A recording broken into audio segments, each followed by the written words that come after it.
I'm glad you guys were able to reschedule this for today because I'm been listening to the music. I've been checking you guys out. I'm a fan.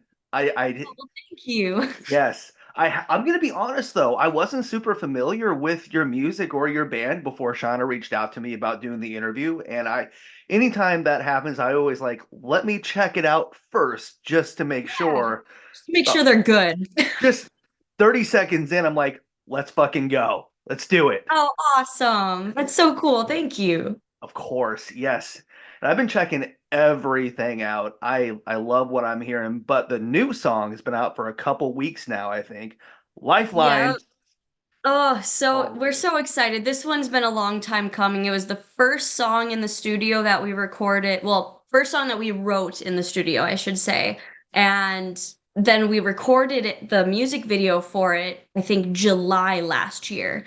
okay. So we've been sitting on this one for a while. So we're so happy that it's finally out. When it's been done for that long, like I feel like it's one thing when it's been done for like a month, but when you're like, okay, it's a week away, it's 4 days away, like when it's like so close, like what is that time frame like when you're like, oh, we're getting there, we're so close, just release it now? It was absolute chaos. Because the behind the scenes is really what's chaotic about it. Like it being out is a relief because there's so much prep work and everything else. I mean, just getting it ready, getting the post scheduled, getting everything set, and then just sitting there watching it. It's a little crazy, but no, we're so happy. Like this one was a process. The only reason it took so long was the hard drive that the director Austin Mhm. Schurzberg had all of the stuff on ended up getting corrupted.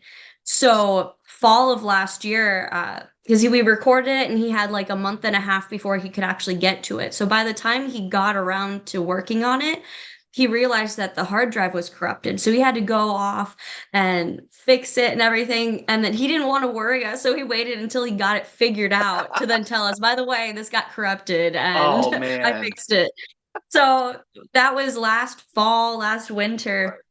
And come January, we finally got everything put together when it comes to placement and stuff. And so then we took it off to our VFX person, Spencer Olson from Olson Studios, who just blew it out of the water. Yes. Everything just looked so cool, and he completed our vision perfectly. So all of that chaos was going on, and all we had to do was, I mean, I shouldn't say all we had to do because Frank built the whole set for it Right. himself. Like he got all of the parts from different uh like resale shops and vintage places, military resale stuff.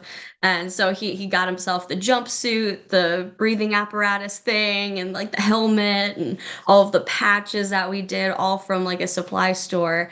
And it was crazy, even building the helicopter that we rented from one of the military museums out in Illinois. So Nice. it was crazy. It was all of that, and then we hear that the hard drive was corrupted. We're like, no, what is happening? Oh my God. The It was videos stressful. the video is so complex though. There's so much going on with that video. Like the ending shot with that explosion. Like Oh, it was tell me about getting that shot. Like how did that happen? that was all Spencer. That was all post video and everything that he was doing. So that's all him. He's phenomenal. Oh, it's so awesome. What made you guys decide to go down the route of it's really got an Air Force vibe to it. It really does. Yeah. What made you go down that road? So so it's kind of a two-part answer. Okay. With our our last two music videos, for Cage and Burnout, Mhm. we ended up accidentally going through like an element theme. So most of the songs are like mental health based and all of Mhm. that, and kind of like the storm you go through and all of the chaos and everything with that. So Cage, we used like a rain machine, and so it was very like Yes. water element. Yes. Burnout, we were like, well, it just makes sense to have fire and flame shooters That's everywhere. true. So let's do that. And, you know, the harsh element of being in winter in Minnesota with the snow on the ground and then the fire shooters and actually perform outside in a field with the wind chill. So it was like this fire and ice kind of a thing. So this one, we were joking at the burnout shoot, saying, may or I should say, we, our director, was like, "Can we do a warm one next time? Can we just warm? Because even though there's fire here, we're out in Minnesota in February in a Horrible. field. That's Like, let's not do this man. again." Right. So Frank said, "Absolutely, we'll find a volcano or do something crazy for the next one." Well, we didn't find a volcano, but we Right. ended up shooting it in July. And the way the Lifeline took, we were like, "Oh, well, with the elements, let's do air next time. Let's like go skydiving or do something crazy." Nice. Well, we didn't get skydiving lessons or any of that, so we ended up having to stick with like immobile helicopters and fighter jets. And all of that was even an accident because we initially were going to do like a commercial airline that we were going to rent out and do kind of like the TV show Manifest on Netflix, Hmm. where like you take off and like something happens to the plane. But the way it initially was going to be was all this stuff is happening, but at the end of the video, it all like you fell asleep before you took off. And so then it was going to be that kind of video. Well, we couldn't get our hands on a commercial airplane to do the shoot. We couldn't find a set that was in our budget. Right. So we were like, well, drat, like, what are we going to do? And we happened upon a hangar that had fighter jets in it.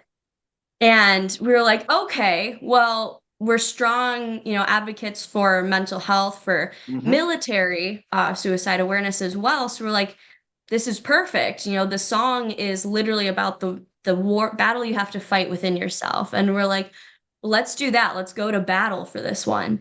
And we ended up losing that hanger, but we still wanted to keep that mindset. So we were like, okay, well, down, I think it's Zion.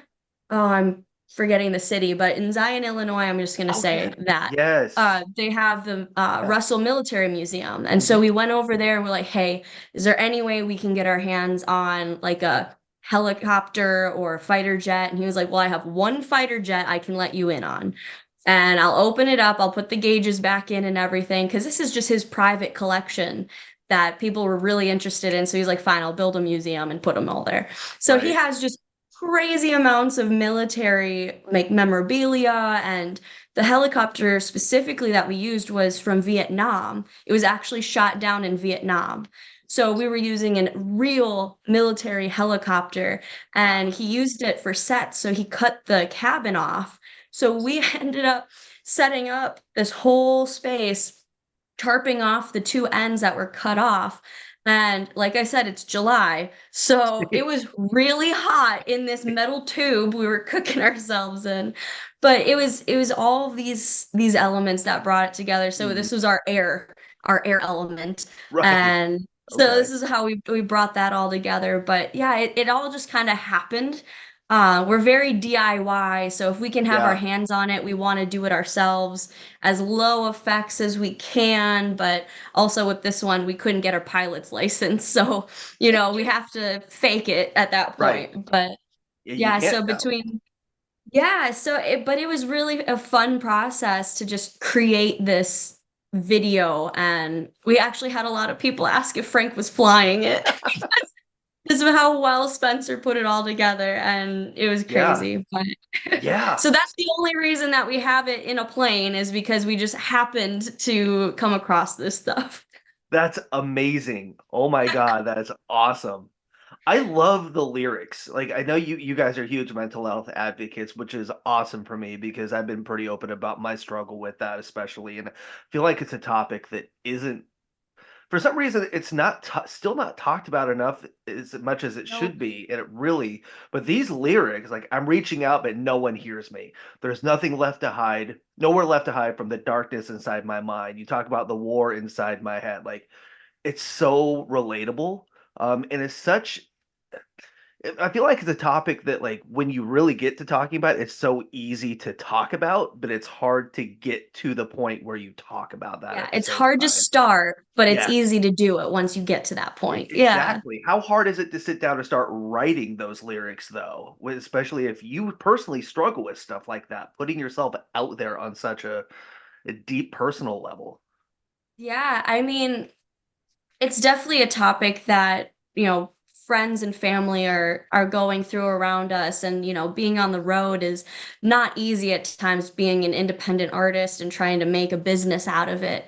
So, there's definitely a lot of those struggles going through. And that the writing process for this EP with all these singles was very much so influenced on like our current situation in the studio. We had 2 weeks to come up with whatever we could or nothing at all, but that's the time we have to write. And like I said, this is the first song that we wrote in the studio, and we were completely worn out from touring into the studio and just everything else before all of that happened. So we're sitting there and we're just like, oh my gosh, we're exhausted, we're tired. Like sometimes, we reach out and it's just like, oh, well, I don't want to be a bother to anybody. And, Yeah. oh, like we all have our other stuff. So you're looking around at the people around you that, oh, well, they've got struggles more than I do. And so sometimes just sitting down and writing in that stressed moment comes a really cool inspiration for music. And so we just wrote it based on like the struggles that we were going through and trying to just be real and honest with our fan base and what we see from our fan base as well, what they are going through and what they want to hear. So Yeah, it you touched on being a younger band where you guys haven't hit 10 years as a band yet. You're no. still you're still, and the what you guys have been able to accomplish in such a short period of time is just amazing. Thank But you. absolutely. But does it add to the mental health struggles being a younger band and not necessarily, you guys traveled 40,000 miles on tour last year. And you just said, Yeah. as soon as you got off the road, you were right into the studio writing. Like, you don't have the luxury that maybe a Slipknot might have, where, like, okay, we toured for a year. We're going to take a year off and just recharge and rest. Like, you don't Yeah. have that, as a younger band. You travel all year long, then you're right into the studio. Does that contribute to the mental health struggles, not being able to I take would that break? I would say so because just being like I said earlier, being in a touring band is just not easy. Mhm. But then you throw in like for me personally, I grew up in this band. I wasn't even 21 when I joined, so I had to have like a parental person at shows with me, and so like I've only been in the industry for a short period of time, but like you have to grow up quick. Mhm. And, I always like to think I was more mature for my age anyway, but, I'm the baby of the band.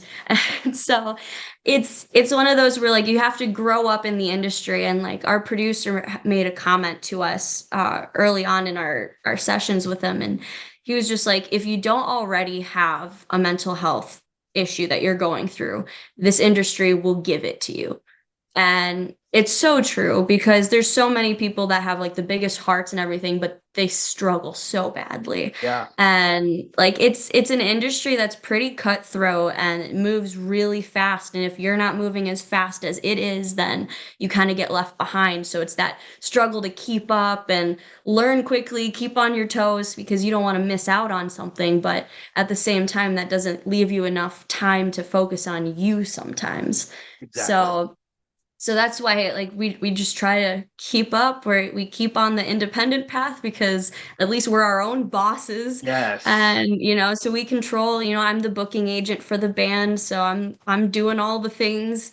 Frank and I co-manage it, and we're like I said, we're DIY building a bus right now. My parents are helping out. My dad's really handy with woodworking, so Thank we've God. got Yeah. bunk beds and everything going on in there. Nice. And but before we had the bus, Frank and I built out our tour van. So we put the bunk beds in, a coffee maker, we Oh, had a microwave and like all the things in there to try and make it as homey as possible to try and like alleviate some of that stress, the financial, the emotional, just all of that. If you have a comfy bed to sleep in when yeah. you're sleeping on the road for 217 days away from home, it's a little easier. But Yes. Oh man, it's not yes. easy, but it's a little It easier. helps. Bands don't realize how hard touring and being on the road really is. Like, man, like, like I work in professional wrestling a lot, and one thing that the wrestlers will always say is, we don't get paid to wrestle, we get paid for the travel. You Yeah. know, The performing is the easy part. Oh, absolutely. That's the break. That's the release. The hard part, the work, is the travel. That's Yeah. where that's where you find out if you're cut out for this business or not. It's the travel. Because Yeah. No, I am not.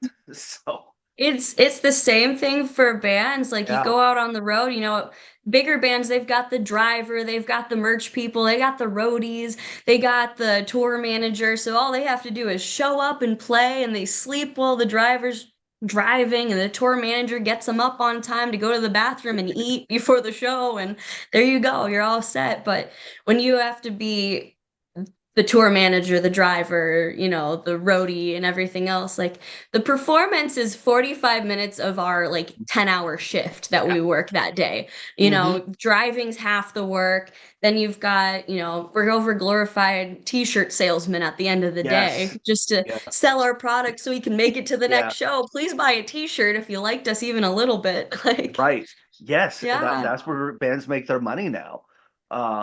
But one thing I love is the music videos. You put so much into these videos. Like, it's a cinematic experience. This is not just you guys sitting in a room playing your instruments and singing the song on camera. Like, good God, no.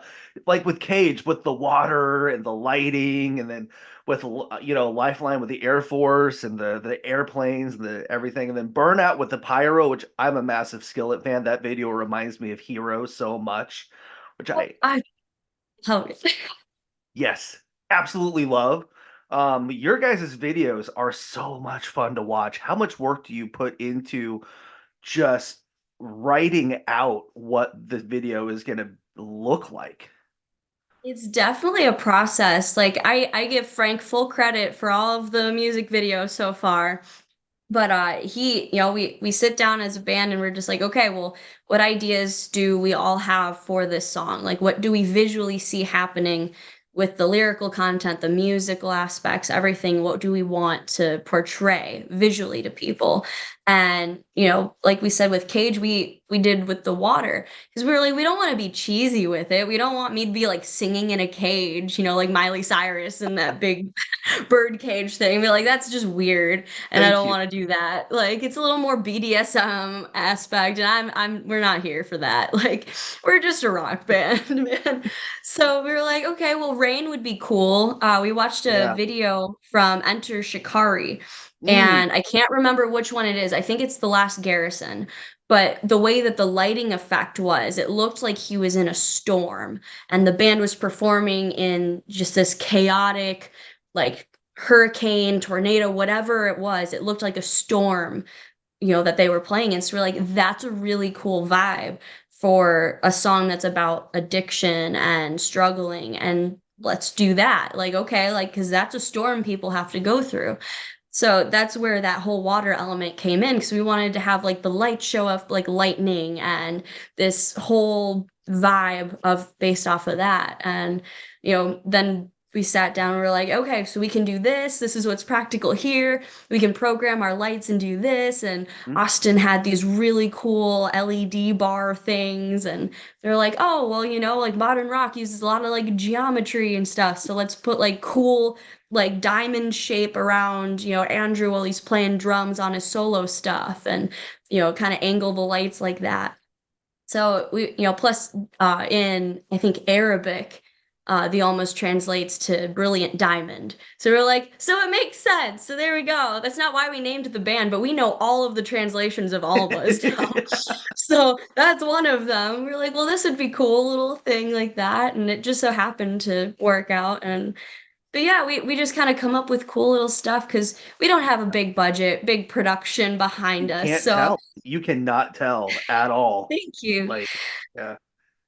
Yeah, like it looks like you put just so much money into these videos, like which is amazing because one of the first things they teach you about doing like videos, especially on my end with what I've done, is y you don't have to spend a crap ton of money to make it look good. There's all sorts of things you can do. Like I remember watching an interview with Rob Zombie about House of a Thousand Corpses, and he's like, if you had seen what the underground scene set really, really looked like. I cannot believe we got away with putting that on camera. Like you can't tell, you know? Yeah, the magic of like foam boards and everything else, like Yeah.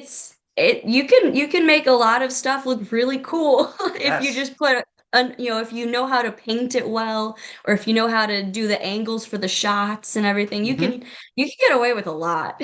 Yes. Yes. One thing that I love, it's kind of random, but the EP last year, you named it the Almas 2.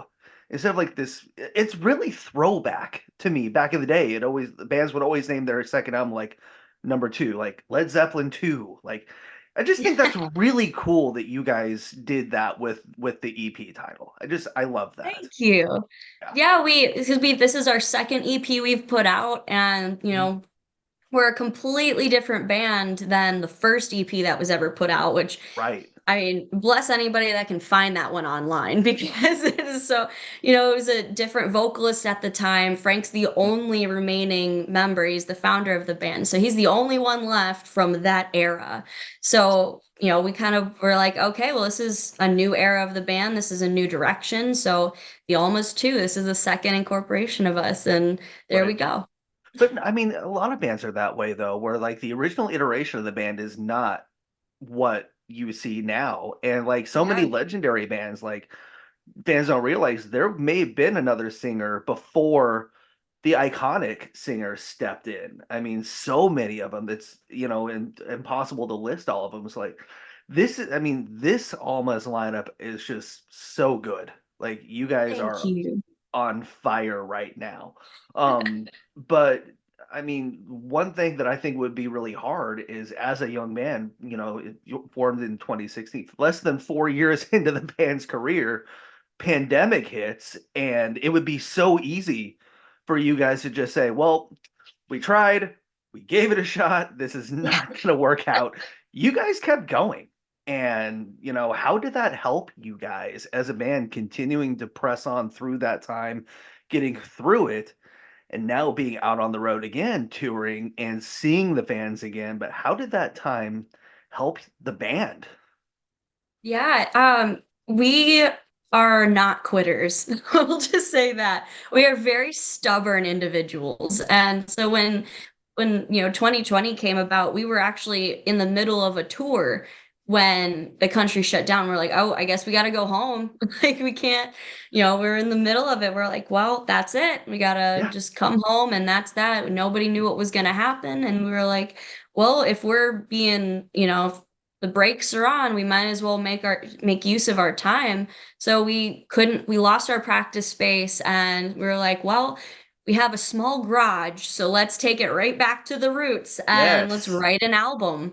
That's And awesome. so that's where our Truth Sells album came from. And everybody was just searching for something real at the time because there was so much going on. It was all chaotic. Nobody knew what was happening. We're like, you know what? This is our real feelings and our real, struggles that we're going through. And here we go. Let's just put this out. So we ended up using that time to just write an album that ended up kind of changing a slight direction for us because 2019 was our first year of touring. We did a Yeah. month long coast to coast and then a 2 month coast to coast. Ooh. And then we're like, oh, well, let's go out on another tour. Halfway through we had to cancel. So we're like, oh, well, now's not the time to tour. Now's the time to write music. And so that's what we did. So then come January, we spent the summer writing the album. The fall we recorded the album, and then early January, we ended up releasing the album. And so we put that out. And by that time, we were like, okay, maybe we can start going out on tour again. Yeah. So then Yeah. in the spring, we hit the road on the Truth Sells album. And we just never looked back. As much as the country was opening up, then we spread our wings and kept Mhm. going. So we just used our time. We're like, well, if we can't go on tour, let's do something else to help the Yep. band, push the band. And so that's how we spent our time during 2020. Yeah, so many bands. I don't think fans realize how many bands really released music during that time Yeah. frame. And honestly, some of my favorite albums by some of my favorite bands came out during that time. I don't know if that's because Absolutely. we just had more time to sit and listen to it over and over because there's nothing to do, or it's just like like with you guys, like the frustration, the anger, the emotions really shined through in the lyrics and in the music. So I mean, as a fan, like thank you for continuing to do what you guys do during that time and still being here because I don't think bands have been told enough how much you guys really helped the fans get through that time in just in music and in the world. Like, you guys don't get thanked enough for what you do. I feel like, like Oh, well, that means a lot. Thank you. yeah, you guys. I just wish more fans would do that, and I know a lot do. But what made you guys decide to really get involved with mental health and become advocates for it and put yourselves out there like that? What really motivated you guys to do that? Yeah, well, I know for me, like it was a lot of like family and friends that I've been watching struggle with their own stuff, and even the stuff that I go through behind the scenes, and I'm just like, okay, well, this is something that like if I can help somebody, then I want to say something, so maybe they can change their mind on taking a drastic measure, or kind of just hear a positive word that maybe they wouldn't have heard at all that day. And that's where the band is for, I know me specifically is if I can just help one person, then that's it. Frank always says, if he can help one person, change one person's life, then we are successful. It doesn't matter what, financial situation we're in. If we can help somebody, just have a better day, forget about their struggles that they're going through for that 45-minute set that we're performing, we take them into our world, then that's good enough for us because we'll find a way to keep going without, making it big, big and having the financial backing behind us. But if we can be there for people that maybe they really needed a good positive message, then that's what we're doing it for. So Yeah. that's the reason that we're in music. That's the reason we keep going, and especially coming out of 2020, like people, we felt it, and so I couldn't imagine people that were left alone during that time to have to isolate away from everybody that they cared about, and then Mhm. come back into that. You kind of have to find a new way of navigating the world, navigating your emotions and everything else. So when we came back out, we were just like, hey, like it's gonna be okay. That's why we wrote, The Trench through the Truth Sells album. It was, hey, like a new day's coming, and even if today's not a good day, tomorrow can be a good day. You just have to see the sunlight through the darkness. Do you remember what the first show was like for you back from the pandemic when you guys went on stage for the first time? We played a really small, crappy bar, and it was packed. There was so many people there, and they were just excited for music, and it was really cool. And even throughout that year, and even 2022, we had almost at every single show we played on tour, somebody came out to see music for the first time since 2020 shut down. And they're just like, thank you so much. We finally took, a step outside, and, we Yeah. wanted to see music and go interact with people again. And you're my first concert since. And we're like, well, that's really neat. Like, Yeah. thanks for being here with us tonight. So it's been really cool seeing all of Mhm. that. And I think people being kind of like stripped away from the live music interaction and then having it open back up, people are really excited, and it's kind of like a rejuvenated energy for people to be able to go out and you appreciate it more. I know I do. Yeah, for sure. This is a random one, but do you remember when you realized that you could sing and what that experience was like? Like, at what point did you realize, holy shit, I can do this? Um, so when I was younger, I really wanted to be a singer. I wanted to be a rock star. I saw Britney Spears on Good Morning America one morning when I was young, and I was like playing with my Britney Spears Barbie doll that I had, and I was like, I want to be a rock star. And then I grew up a little bit, and I was like, maybe a teacher's more practical. Um, but I would always like sing in the shower, and I'd sing around the house, and I did choir for like year or like half a year my senior year of high school. So like being a vocalist was never really something I pursued. And my first band I ever joined, I was only in it for 6 months, but I joined it by accident. A friend of mine was like, "You really like singing, and so why don't you do this?" And so he signed me up for a vocalist tryout for a local band and said that he was just coming up to pick me up to hang out. So I was like, okay, cool, yeah, let's hang.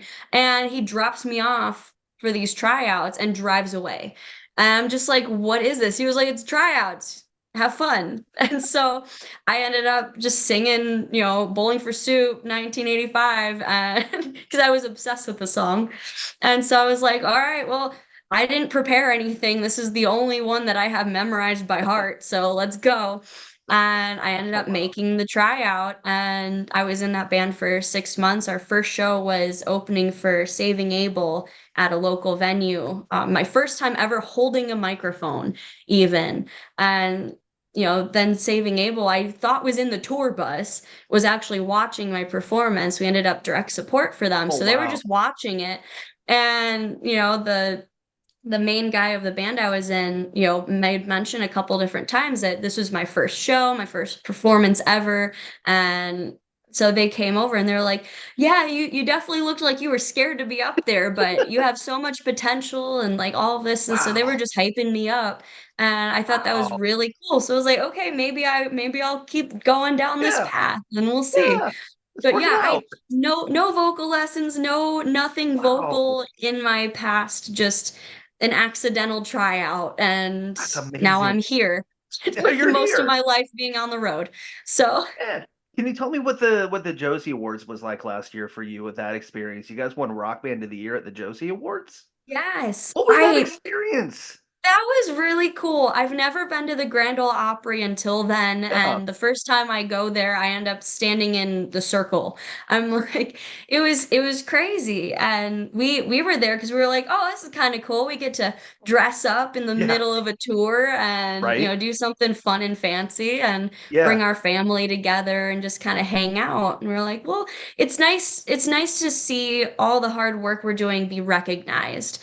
So whether or not we won it, we were just happy to be nominated. We're like, Yeah. this is really cool. This is a worldwide award show. And so people from all over the world are coming and accepting awards. So we're watching everybody and we're like, wow, this is insane. There's 1,000 people here and we're one of the nominees. And then we ended up hearing our name. And we're like, oh no, we got to come up with a speech now. Like nobody told us what was happening. Like we're not But prepared for this part. Like, yeah, like Frank always says he was looking at everybody that would come up, and as they're talking, they were holding like a piece of paper. So we're like, oh well, everybody who won knows they won, so we're just here for some good popcorn.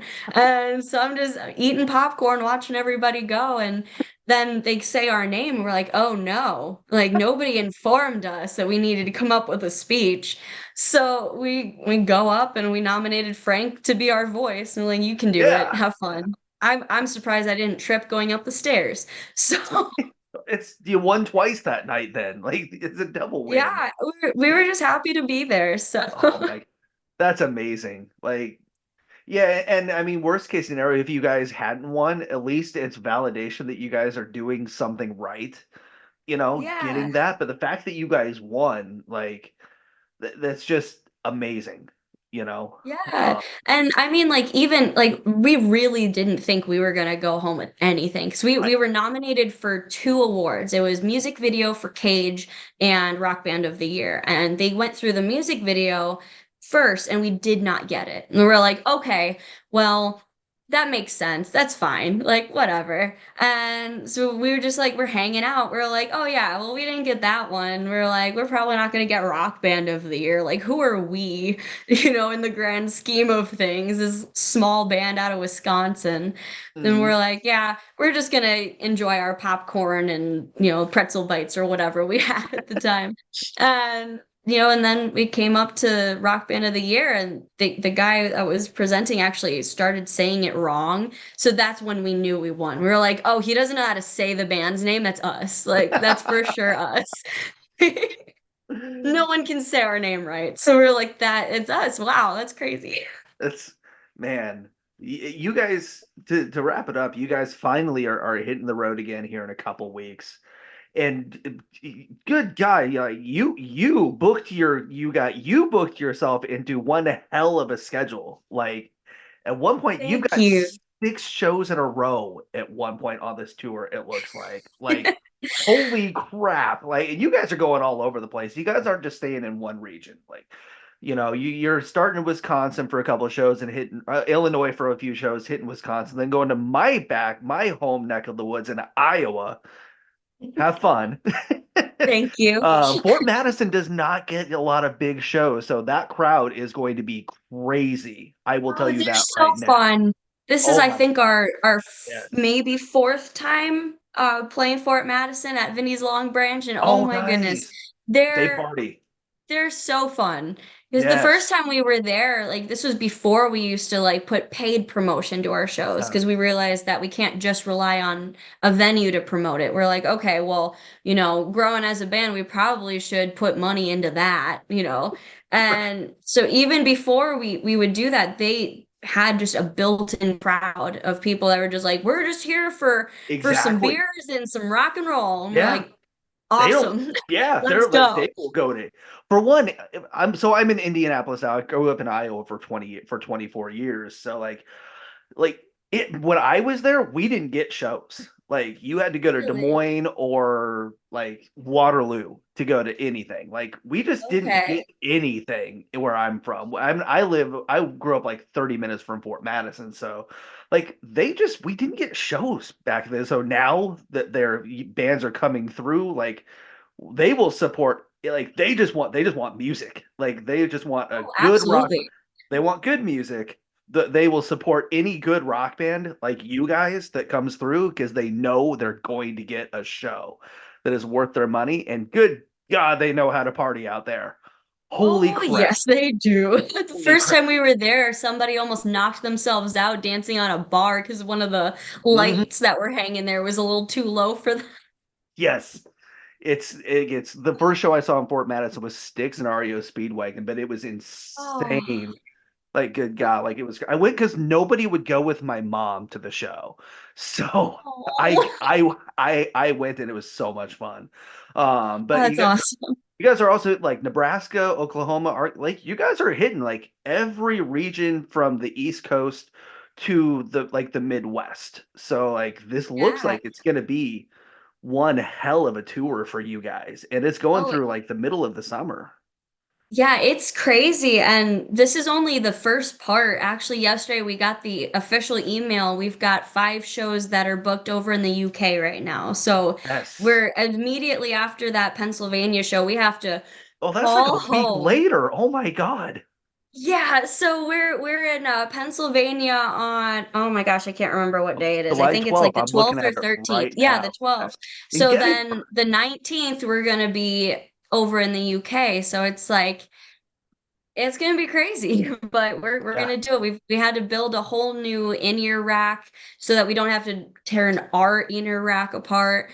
So we've got a European rig basically that we're bringing over there, and we got to Nice. rent the drums. And there's still some stuff we're figuring out, but now that we've got the official dates that we're there, we're excited. It's my first time overseas. Nice. And so this is our first time performing overseas. So it's gonna be cool. I gotta ask, is that the Gettysburg that you guys are going to? Is that like the Gettysburg? Maybe Gettysburg Bike Week in Gettysburg, Pennsylvania. I think it might be the Gettysburg. Maybe. Maybe. I think it is because I went to Baltimore for a wedding a few years ago and I hit Gettysburg on the way back. I'm pretty sure it's in Yep, Pennsylvania. so that's that. I Yeah. think it is. Yeah, that is really exciting. Like that stop, and that's the last stop of the U.S. tour. But you can also go doing a couple festivals coming up as well over the Yes. summer. And you guys, I feel like, are tailor made for the festivals. Like, just Oh. you guys are perfect. But then you're hitting a cruise in September.